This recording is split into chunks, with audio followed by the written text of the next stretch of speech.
जय राधा माधव कुंज बिहारी।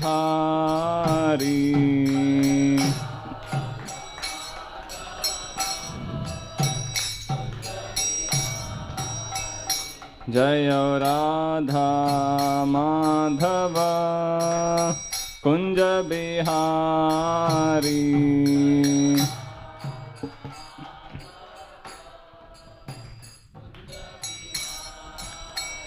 जय गोपी जन वल्लभ गिरिवरधारी।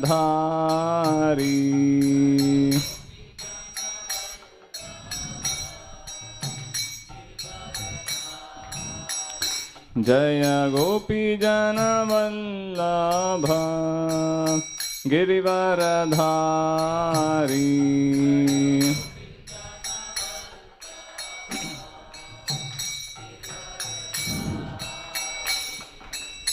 यशोदानंदन ब्रज जन रंजन।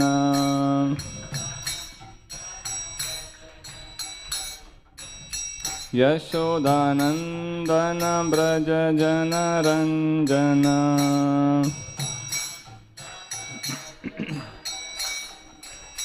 यमुना तीरा वनचारी।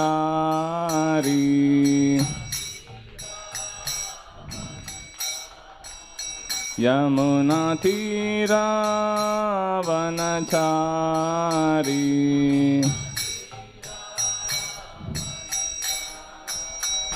जय राधा माधव कुंज बिहारी।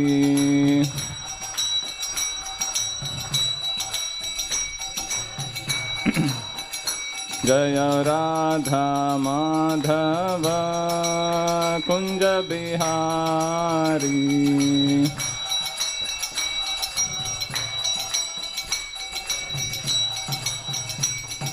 गोपी जन वल्लभ गिरिवरधारी।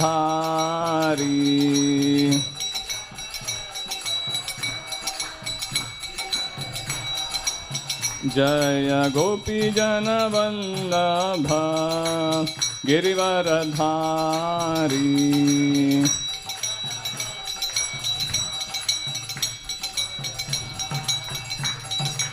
यशोदानंदन ब्रज जन रंजन।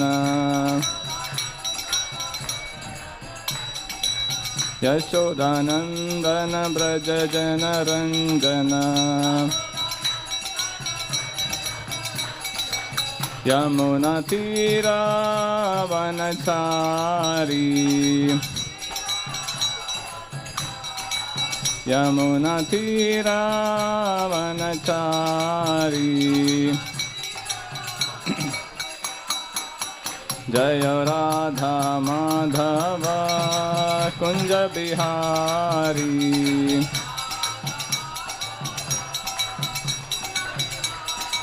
जय राधा माधव कुंज बिहारी।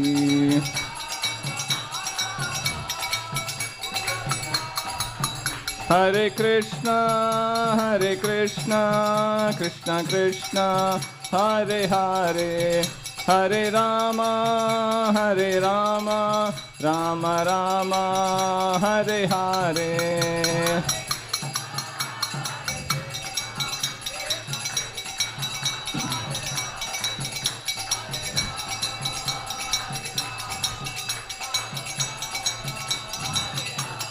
हरे कृष्णा कृष्णा कृष्णा हरे हरे, हरे Rama Ram Ram Hare Hare.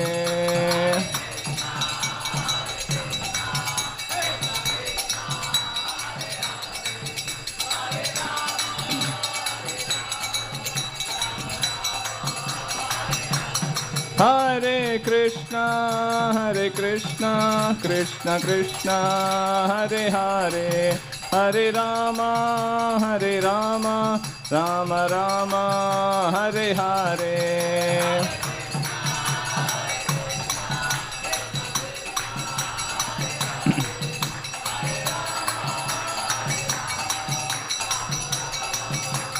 Nitai Gaura Hari Bol, Hari Bol, Hari Bol, Nitai Gaura Hari Bol.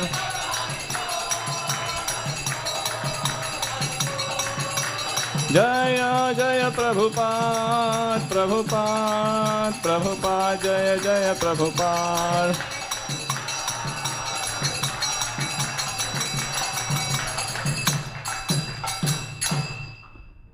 Nitai Gaur Premanande.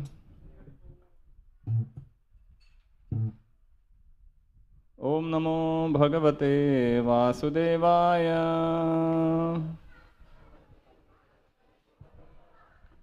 Om Namo Bhagavate Vasudevaya.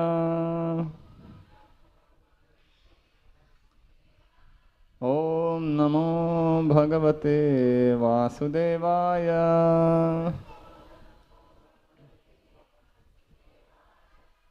Om Ajnanatimirandasya Jnananjanashalakaya Chakshurunmilitam Yena Tasmai Shri Gurave Namaha. Shri Chaitanya Manobhishtam Sthapitam Yena Bhutale Swayam Rupa Kadamahyam Dadati Swapadantikam Vandeham Shri Guru Shri Yuta Padakamalam Shri Gurun Vaishnavamscha Shri Rupam Sagrajatam Sahagana Raghunathan Vitam Tam Sajivam Sadvaitam Savadhutam Parijana Sahitam Krishna Chaitanya Devam Shri Radha Krishna Padan Sahagana Lalita Shri Vishakhan Vitamscha. He Krishna Karuna Sindho Deenabandho Jagatpate Gopesha Gopika Kanta Radha Kanta Namostute Tapta Kanchana Gaurangi Radhe Vrindavaneshwari Vrishabhanu Sute Devi Pranamami Haripriye Vancha Kalpatarubhyascha Kripa Sindhubhya evacha Patitanam Pavanebhyo Vaishnavebhyo Namo Namaha. Shri Krishna Chaitanya Prabhu Nityananda Shri Advaita Gadadhar Shri Vasadi Gaura Bhaktavrinda. Hare Krishna, Krishna Krishna, Hare Hare, Hare Rama, Rama Rama, Hare Hare.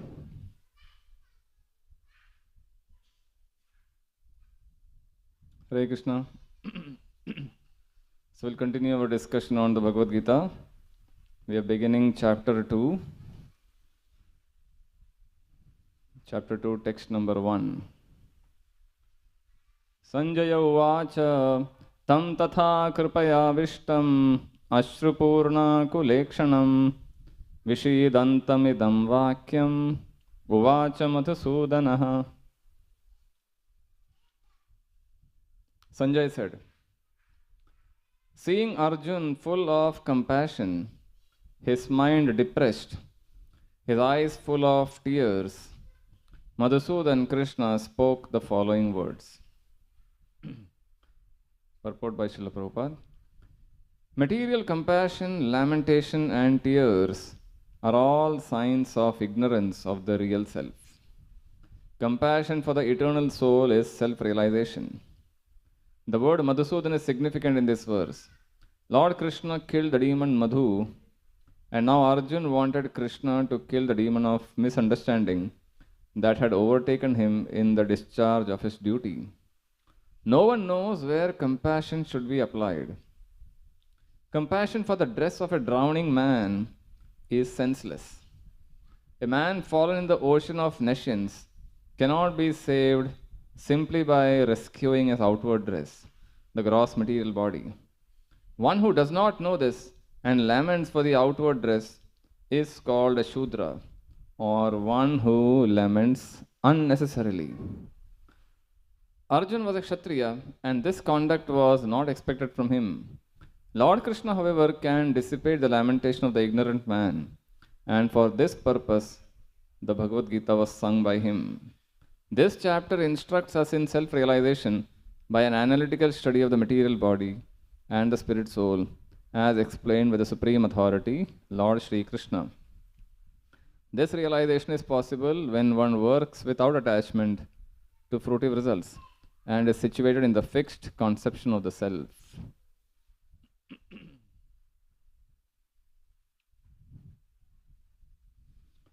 So we'll continue this discussion. Sanjay is beginning the verse of Arjun's description. So in the first chapter we saw how Arjun was presenting many arguments to not fight the war.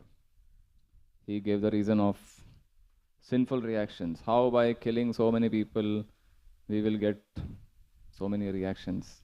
Because killing involves reaction. If you kill millions of people, you get the sin. If you kill millions of animals, you get the sin. So therefore he is giving the reason that because of sinful reaction, I don't want to fight. And then he says, I feel compassion for all these people assembled here. Unnecessarily they have to fight the war for my sake. So I feel compassion for everyone. Then he says, who will continue the tradition? There are so many family traditions one is supposed to follow. If all these people, elderly people are assembled here and they die, then who will maintain the traditions? Therefore, better not fight. And then he also says, so many unwanted population will be generated because there is no one to protect the women in the family. All are assembled here. All the men are assembled here. If they die, the women will be left unprotected and then unwanted children will be born. So, therefore we should not fight.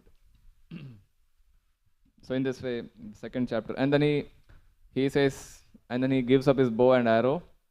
He sits on the chariot and tells Krishna, sorry, I don't want to fight. He gives up the determination to fight. So this chapter is entitled as Sankhya Yoga. Sankhya Yoga means analytical study of any subject. When you analyze every element, every constituent of the subject, that is called Sankhya philosophy. So one of the avatars of Krishna named Kapila Dev, he was the one original proponent of Sankhya philosophy. There's a nice book we have, Teachings of Lord Kapila, detailed analysis of this material world, how this universe is composed of so many elements, 24 elements or 26 elements, and how we break down into each element and then how one after the other each one is produced. So creation happens one after the other, and then destruction happens one merging into the other. So in this way it's a detailed analysis of material universe. That's called Sankhya. Similarly, Krishna is giving a similar analysis of the spirit soul and the material body, how the body is different from the spirit soul. The spirit is non-material. So gives a lot of analytical description to prove that the spirit is non-material, deathless, birthless, and the body is always dead, although it appears to take birth, but then body is essentially dead. So in this way he gives in detail analysis. So our acharyas give the example of the advantages of studying Sankhya philosophy. So someone who has an intellectual capacity of detailed analysis, of breaking down things, then such a person is thoroughly convinced about the conclusion. Once you know every element in detail and how everything is pointing to one goal, then you understand, अरे ये कोई छोटी बात नहीं है. Such a big analysis and nice conclusion. When one understands the conclusion, he gets a bigger picture nicely and is able to put everything in perspective. And such a person will never give up the process. So therefore, the Sankhya study is important. Srila Prabhupada gives the title, Contents of the Gita Summarized. This chapter is titled as Contents of the Gita Summarized, because whatever Krishna is going to speak in the later chapters, from chapter number 3 to chapter number 18, he gives a summary of all those things in this chapter, chapter 2nd. So that way, this is a summary study of the entire Gita. If we can study chapter 2 and understand it nicely, then it is as good as studying the entire Gita. Because today's times, we don't have time, right? Everyone is busy. And if you tell them to open the Gita and study, then they say, time nahi hai. बाकी सब करने के लिए time है, लेकिन ये करने के लिए time है नहीं. So then, ठीक है. एक तो chapter पढ़ लो, एक तो श्लोक पढ़ लो. Somehow study and understand if you don't have the time to study the rest of the Gita. So in this way, this chapter is important. So here, Prabhupada is talking about compassion. Arjuna is feeling compassion. Kripaya Vishtam. Tam tatha Kripaya Vishtam Ashrupurna Kulekshanam. Kripaya Vishtam means someone who is overwhelmed by compassion. And Ashrupurna Kulekshanam. Eyes have become filled with tears. This is Arjuna's state of mind right now. He is almost crying. Feeling compassion for everyone on the battlefield. And then Vishidantam idam vakyam. In this sad state, he is going to speak something. To such a person who is filled with compassion, Krishna is going to speak something. Uvacha Madhusudana. To a person who is now almost on the verge of tears. So Krishna is addressed here as Madhusudan. And Prabhupada talks about compassion, false compassion and true compassion. What is the difference between the two? False compassion means you are compassionate but for the wrong things and not understanding the real needs of the person. You show compassion towards something inferior. So for example, suppose someone is drowning in the ocean, in the sea, in beach, Chowpatty beach. And you know swimming, you are an expert swimmer and you know how to save lives. And you dive into the ocean, go to that person who is drowning, reach there, and you pull out something and come back. And then realize that it is only the shirt. केवल कपड़ा उठा के लाया. And a person drowned. Because you didn't realize this person is more important than his clothes. Right? So compassion for the dress of a drowning man is useless. Whereas compassion for the actual person is real compassion. So dress is important, but more important than the dress is the person who is wearing the dress. And if you save the person, the dress is automatically saved instead of separately saving the dress. Right? Similarly, when we express compassion towards someone, we need to know who the person is. So compassion can be on the level of the body, giving some bodily comfort to someone who is suffering. Like we see so many beggars and handicapped people, right? So we may feel compassion. Arey, bechara, he's suffering. Let me give him some food. Let me give him some medicines. Let me take care of him. This is compassion at one level. But that compassion, how long will the benefit last? Suppose you see a beggar on the street and is hungry, has not eaten for several days. You give him a plate of food, which is compassion. But how long will the benefit of giving food last? Few hours, है कि नहीं? दोपहर में समझो खाना दे दिया आपने, शाम तक वापस भूख लगेगी उसको. So the value of compassion, the benefit of showing compassion is only few hours. Or suppose someone is mentally disturbed and you give him some counseling, you give him some emotional help and you listen to his problem and give some solution. that compassion is more deeper, right? Emotional level help is a more effective help than simply physical level help. But again, that help, how long will the benefit last? Maybe for a few days. Kuch din tak he will be happy. So there are different levels of compassion, each one better than the other. So which is the best level of compassion? Compassion which will be the benefit which will be always lasting, everlasting. So that's what Prabhupada is trying to say, Krishna is trying to say here, the Gita is trying to say. Compassion on the level of the soul is true compassion. All other compassion is temporary. Because the body is always changing. You show some benefit for the body, you help the body deal with some suffering, but the body is always changing and you are not the body anyway. The person is not the body. The body is like the dress. जैसे वो डूब रहा है आदमी, उसको कपड़ा बचा लिया. Similarly, the body is also a dress. So taking care of the body is only temporary help, limited help. Whereas taking care of the person who is inside the body, the actual person who is carrying the body, helping that person is real help. You get the point? So compassion on the level of the soul is true compassion. And if at all we want to help someone, show real help to someone, then acting on that level is the best way to help anyone.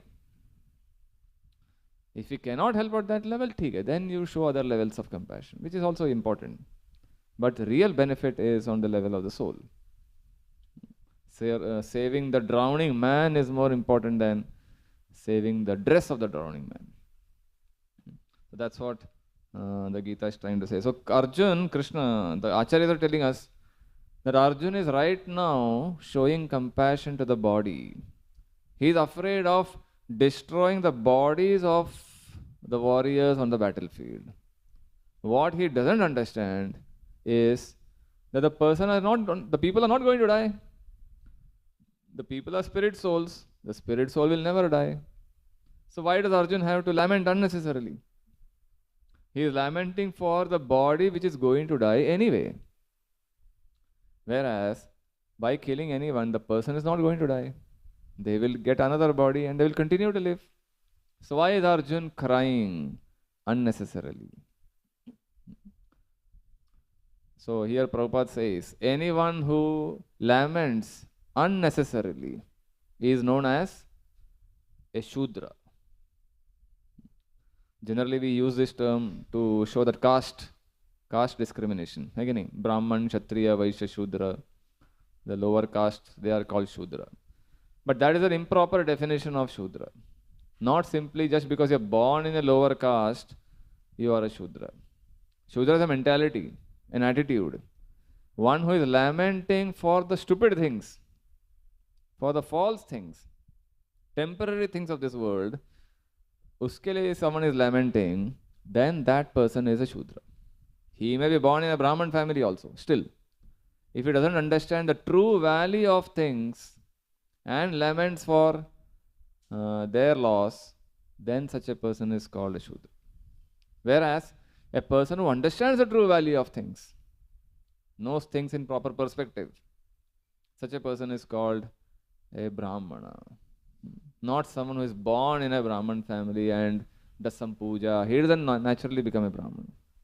Again, so all these varnas or this caste originally meant certain attitude, certain lifestyle, certain mode of thinking, not just based on birth. So here Sanjay is addressing Krishna as Madhusudan. What is Madhusudan? What is the significance of this term, Madhusudan? So Arjuna is facing lamentation, problem, shoka samvigna manasa. He is overwhelmed by lamentation and shok. So he wants to destroy this lamentation and he needs help. Jai Shri Radha Gopinath, Bhagavan ki Jai. So repeatedly you find this reference to Krishna as Madhusudan. 5 or 6 times Krishna is addressed as Madhusudan throughout the Gita. So what is the meaning of Madhusudan? Madhusudan means one who destroyed the demon known as Madhu. मधु नाम का कोई demon था, एक असुर था एक जमाने में. Krishna killed that demon. No, actually Krishna didn't kill. Actually Krishna in his Vishnu form killed this demon Madhu. But here Krishna is addressed as Madhusudan. Because just as Madhu the demon was killed, Arjuna is feeling, I have this demon inside, the demon of doubts, demon of lamentation, demon of all these misconceptions of life. They have to be destroyed. Therefore, I need the help of Madhusudan. So what is the story of Madhusudan? So this is the time of the beginning of creation, when the universe is created.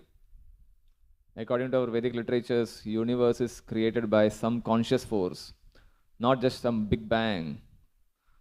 A bang cannot create something beautiful.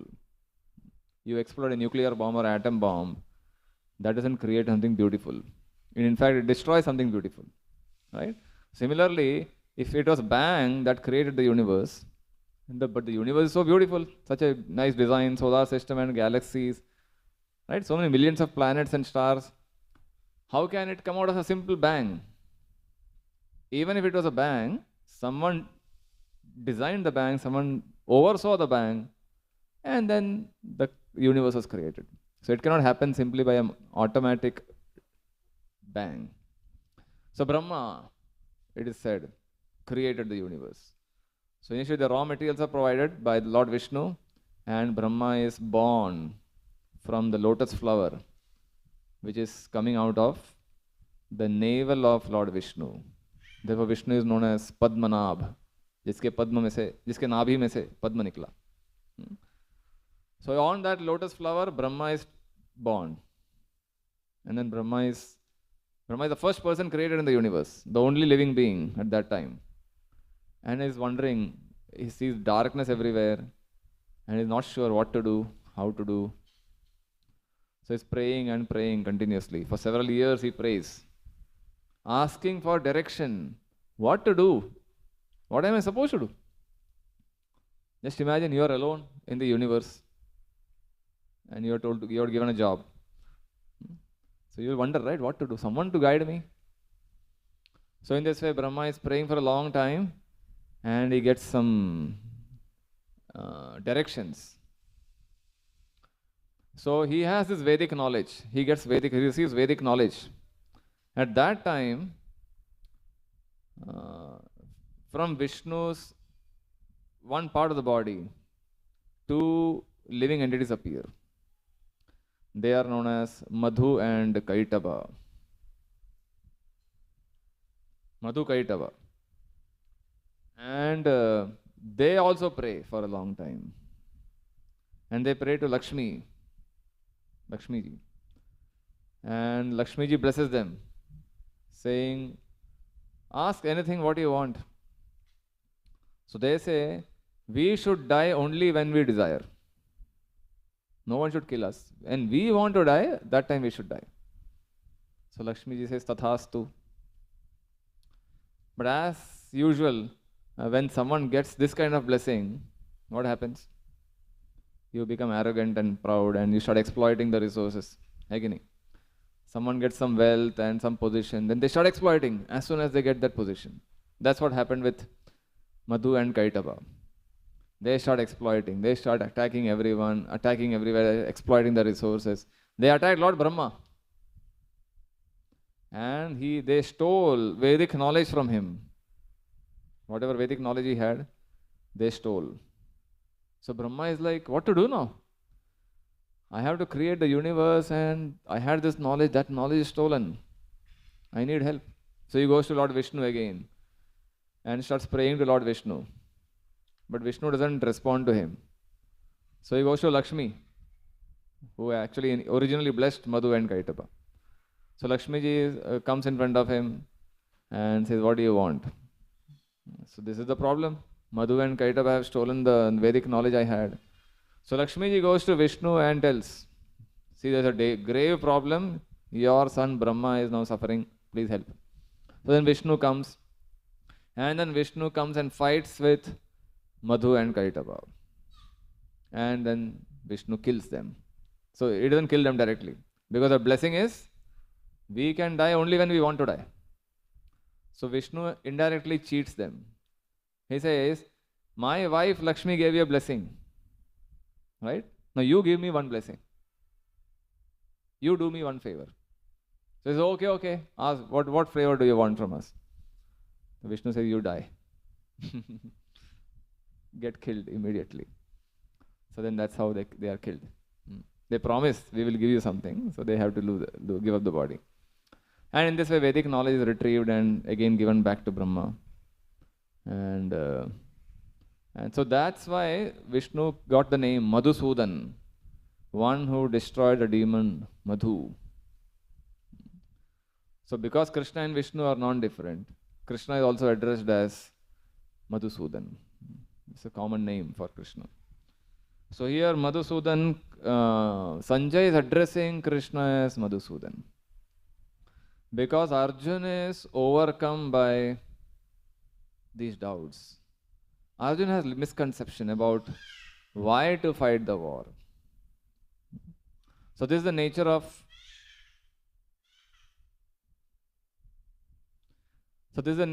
every living entity. We have several misconceptions about life. You ask anyone and ask an opinion about anything. Everyone will have opinion. You ask anyone, so what do you think, who will win the elections next year? Some random question. Everyone will have different opinion.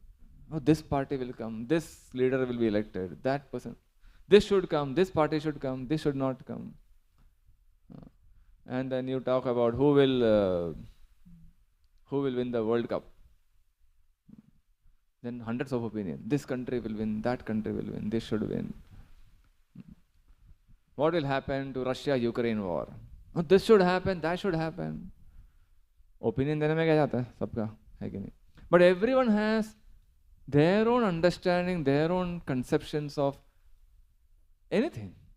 You talk about life. What is the goal of life? 10 people had 25 opinions. Right? The goal of life is to enjoy. Just enjoy. Enjoy. The goal of life, someone else will say, goal of life is to help others and serve others, be sensitive to others. Goal of life is, someone else will say, I should enjoy, but at the same time, if I can help others, that is also fine. So hundreds of opinions, hundreds of ideologies and thought processes. But the Shastra says, all these opinions are either partially correct or totally wrong. Very, very few people, out of millions maybe, one or two will actually understand the real purpose of life, the purpose of this world, and what exactly to do. Krishna says in the 7th chapter, Bahunam janmanam ante jnanavan mam prapadyate. After many, many lifetimes, Bahunam janmanam ante, at the end of several lifetimes, a jnani, jnanavan, a real person in knowledge will understand, mam prapadyate, he will approach me, come to me. Not for any other thing. Why he would go to a Krishna? Why he would come to me? Understanding properly that Vasudeva Sarvamiti. Properly understanding that Krishna is the source of everything. Samahatma Sudurlabha. Such a person is extremely rare. That person is very, very rare who actually understands how this universe is such a diverse thing and how it has an origin in God. Who is Krishna? And therefore, having understood that Krishna is God and the creator of everything and the source of everything, then that is not enough. Many people may know that. Then, okay, then my goal of life is to surrender to Him and submit to His will and assist Him in His will, in His mission. Such a person who understands this point, Samahatma Sudurlabha. Such a person is very rare. So therefore, we all have misconceptions. We may theoretically understand, okay, theek hai, God is there and I have to submit to Him and I have to surrender my life to Him and I have to do some puja, I have to do some dan and charity and some social service, this and that. And theek hai, itna, this is possible. Itna hi mere se itna hi hone wala hai, zyada nahi. Don't demand too much from me. This itna kiya na, bahut badi baat hai. Now I have other important duties, this also I have to do, that also I have to do, and little bit I am taking out time for spiritual life. That's enough. Everyone has their own definitions of how much is enough, how much is too much, how much is too less.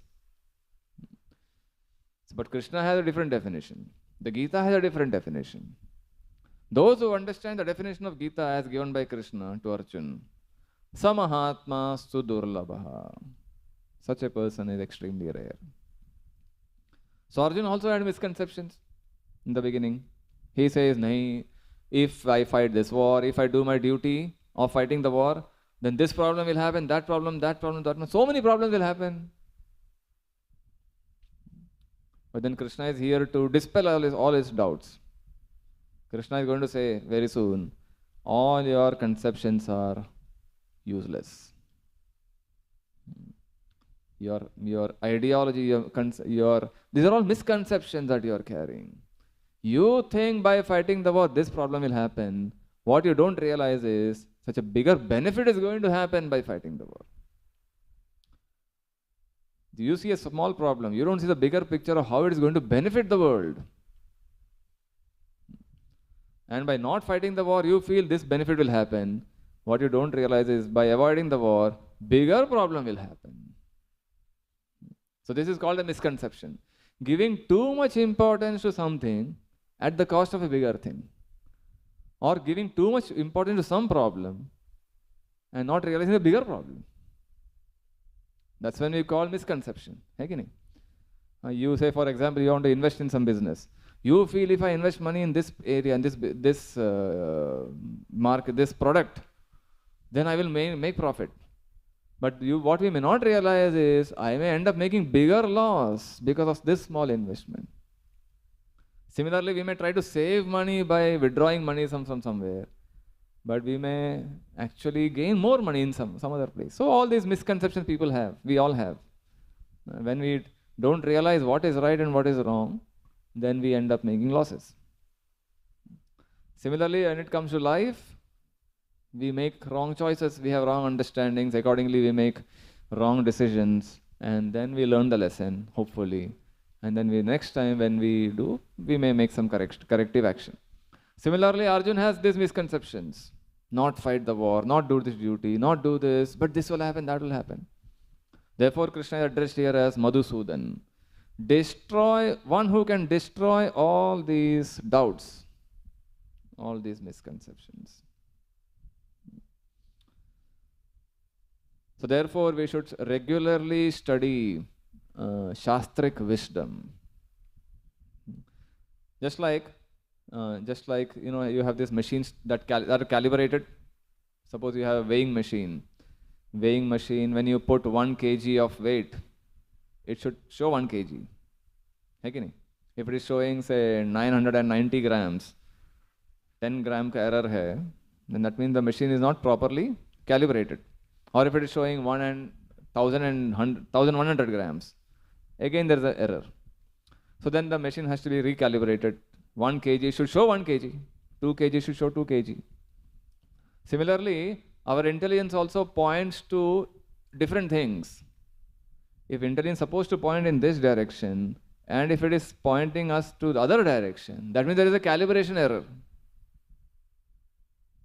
That error has to be removed by studying scriptures. The function of intelligence is to doubt and to discriminate. When we have improper discrimination, Not understanding what is right and what is wrong, or taking the right things to be wrong and wrong things to be right. That's a faulty calibration, faulty intelligence. Therefore, intelligence has to be refined regularly. And that refinement doesn't happen simply by experience. Experience can be one level of teaching, but learning through experience is a long time. It's too late. Because to get all experiences and then learning the proper lesson and then coming to the right conclusion is too slow a process. Therefore, learning through experience is not recommended. As it happens, it's okay, but relying on experience alone is a waste of time. Therefore, one has to learn from scripture that contains the experiences of the most experienced people. We are learning the experiences of Arjun, Sanjay. We are learning the experience of the Pandavas and Dhruva, Prahlad, Brahma, all these great personalities who have gone through the most terrible experiences and recorded their lessons, and then they are compiled in a book form. When we study that scripture, then that experience we learn much faster. We learn through experience of exalted, perfected people instead of learning through the experience of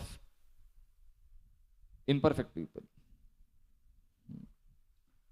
So therefore, studying scripture regularly is very, very important. At one point of time, we had scriptural study in our education system. Ramayana and Mahabharata and the Gita were taught in schools, but then that is removed. And then now we have so many other literatures, book studying. And the main traditional study we gave up. Our education system gave up. So therefore, when the schools are not teaching us, then we have to study on our own. We have to study on our own, approach the right people, and study. Another meaning of Madhusudan is Madhu. Madhu refers to sweetness. So for a conditioned living entity, the ego gives a lot of sweetness. Pampering the ego, you feel very happy. Someone glorifies us. Arey, you are such a nice person. You are great. You are the greatest. You are the best. When someone tells us, then we feel very happy and we take it very seriously. And if someone pricks our ego, then we feel very bad. So therefore, Madhusudan means someone who can destroy the sweetness, the false sweetness caused by the pampering of the ego. So therefore, Krishna is addressed as Madhusudan.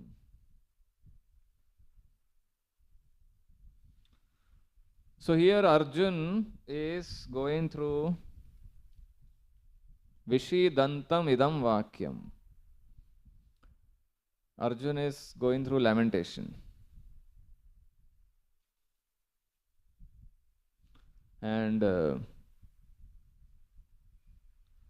so Arjun is an eternal associate of Krishna. How can someone who is constantly in the association of Krishna go through such a situation? So we need to understand that Arjun is not like us, although he behaves like one of us. But Arjun is not like us.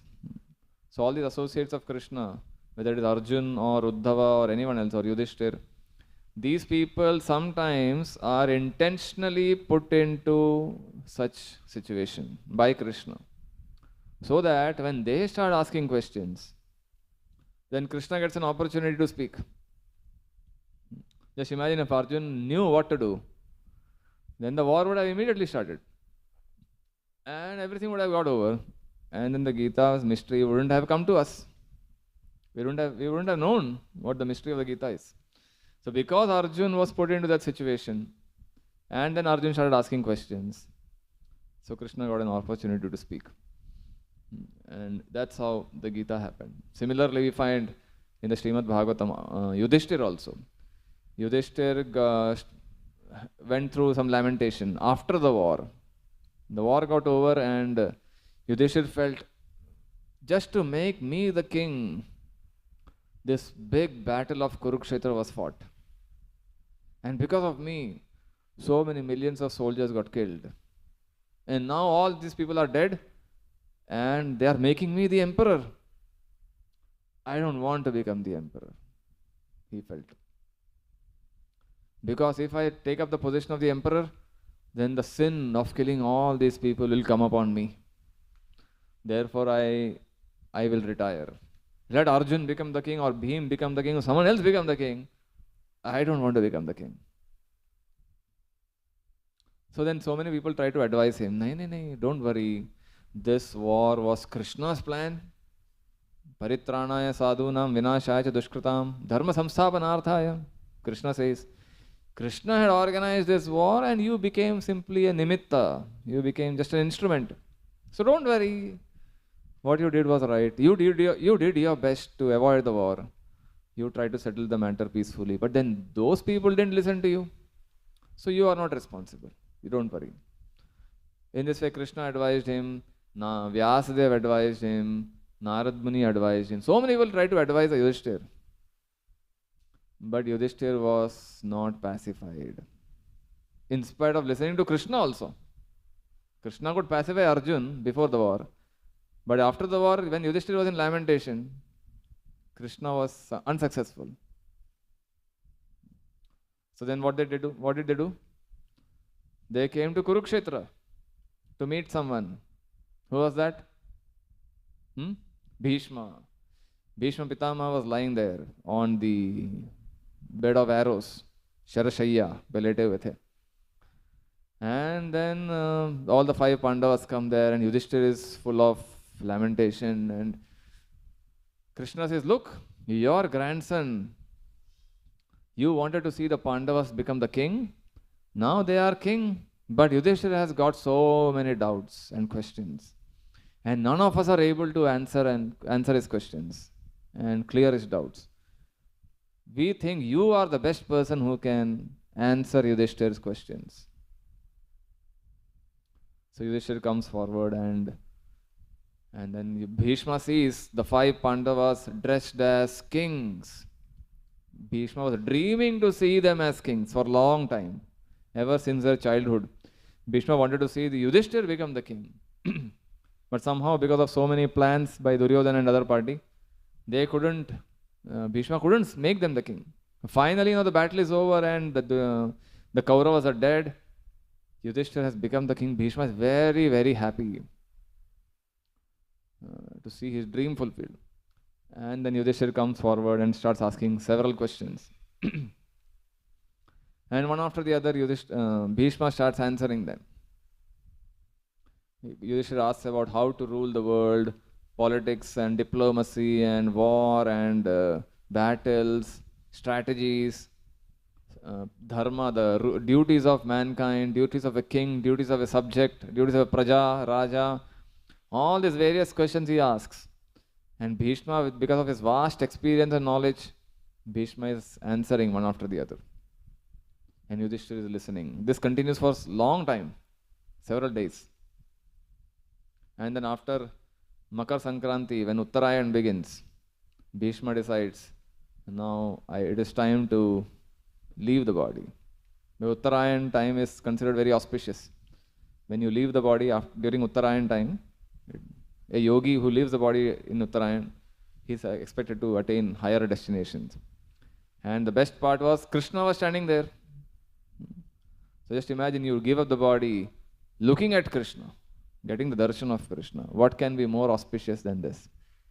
So Bhishma prays, Oh Lord, thank you for coming here and blessing me at this most important time of my life.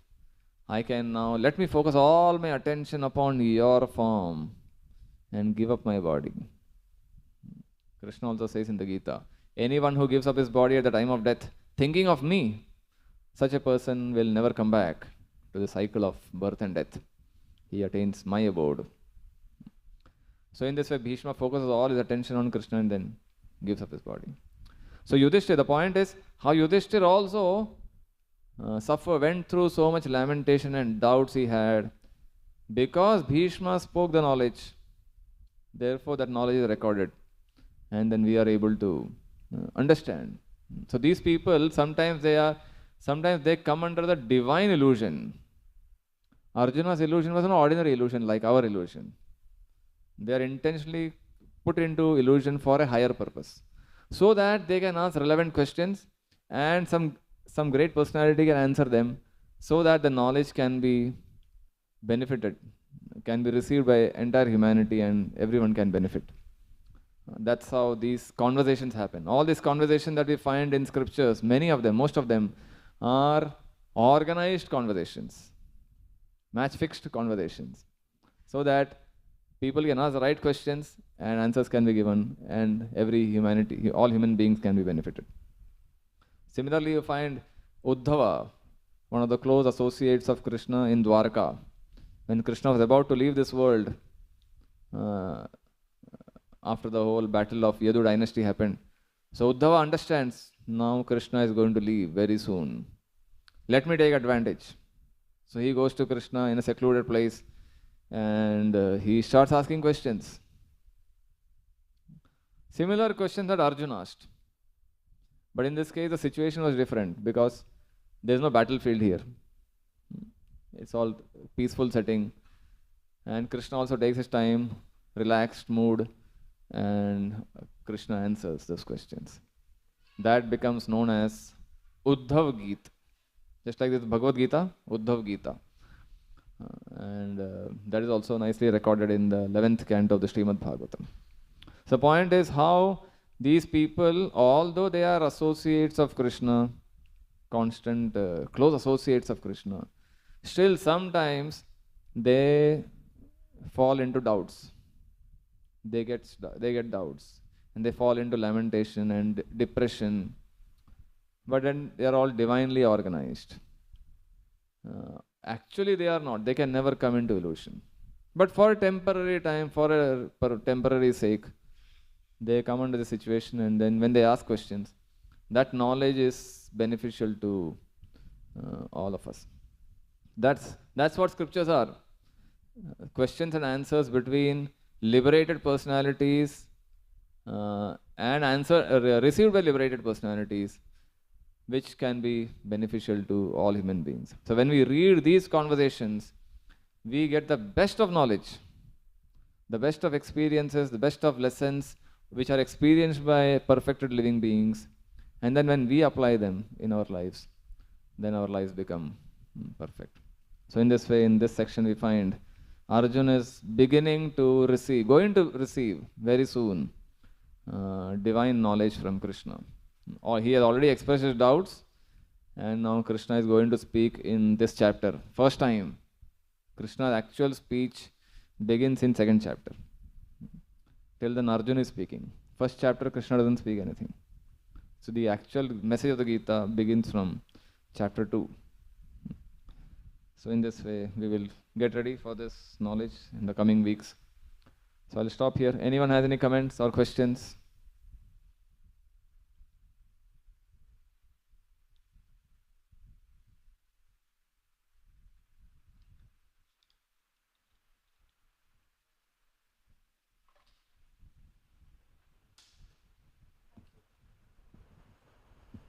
Hello. Prabhuji, I'm a bit confused because this chapter,